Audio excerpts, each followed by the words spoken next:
Call the Night Volume 1 Review. Yamori is a 14-year-old kid suffering from insomnia and feeling increasingly distanced from his life during the day. After reading up advice on how to handle his insomnia, he decides to go for a walk in the middle of the night. When anyone is home, knowing where he is, it seems like a good idea to go until he bumps into Nazuna, a mysterious girl who offers to help him sleep by sucking his blood. To the surprise of both of them, not only does Nazuna and finds Ko's blood divine, but Kono has something to be passionate about, becoming a vampire. Vampire stories have been told since the 18th century, with romantic spins of the famous creature becoming more popular in the 20th century, but due to the more contemporary versions, we had for the past few decades. If I said vampire romance, your mind is likely to conjure up images from Twilight, Buffy the Vampire Slayer, Vampire Knight, True Blood, etc. All these modern interpretations of vampire romance have things in common: the tall, dark, and brooding vampire, the human love interest, mostly female, and often come with a tragic element with the will they or one day, not just being about whether they get together, but also to get whether the love interest will become a creature of the first night, of creature of the night. Well, Call in the Night, the latest manga release from Viz Media, first published on Shonen Sunday magazine in Japan. It's none of those things. Instead, we have a female vampire who is flirty, energetic, and obviously know more than they're letting on. And the love interest is a young male teen complete with naivety and a boisterous personality. The power demanding an age gap is obvious for the upset, but that's kind of the point and also plays into the comedy. Ko is a well-meaning lad, and when he bursts out that he wants to become a vampire, it's the same kind of energy the kid gets when he just discovers a new toy or hobby or tryout, and Natsuko obviously doesn't take him seriously. But that doesn't mean she is going to stop sucking his blood.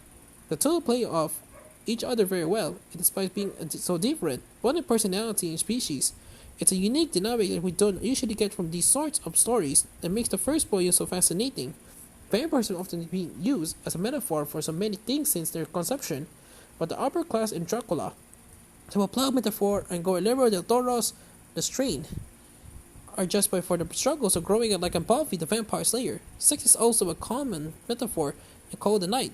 Leans heavily into this, not only because of how vampires are made in this universe, but also how Cole's giving of blood is presented. Nasuna comes across like a prostitute in that she only works at night.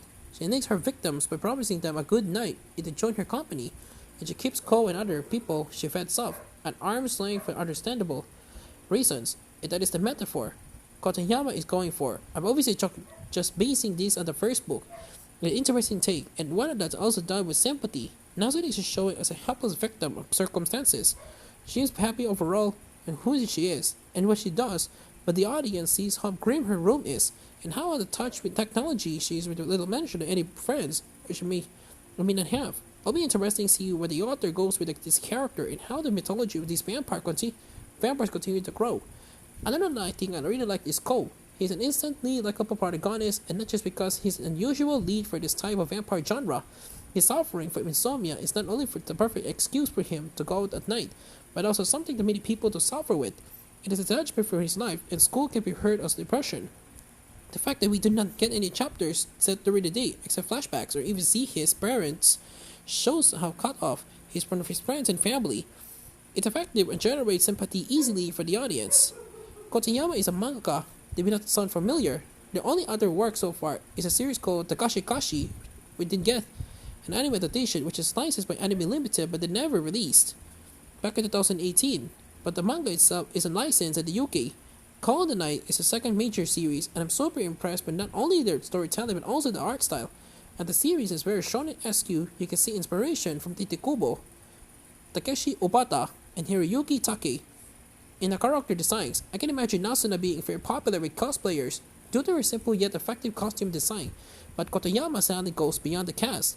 The night street felt desolate, dark and warm. You can see why Ko is fascinated by it, but the reader can't shake the fact that the night time is, or at least should be, very unsafe for someone to walk alone in the streets. I was drawn that the cover art sells something quite different than what we get in these pages. It's nice art, but the framing character expressions and positioning of themselves are more dark and serious series than the supernatural comedy that Call of the Night actually is. The shade is provided by Junko Goda, who does a very good job of capturing the youthful energy of Ko, but also started the show in Nasuna's age with her use of language and how she speaks to him. I good laugh when she used the word troll up. cause it's not a common word used in comedy. If you're looking for an interesting take on vampire romance without a stereotypical brooding vampire, then Conan I Will Surprise You. It's a volume full of promise, a fantastic new series to come. 9 out of 10.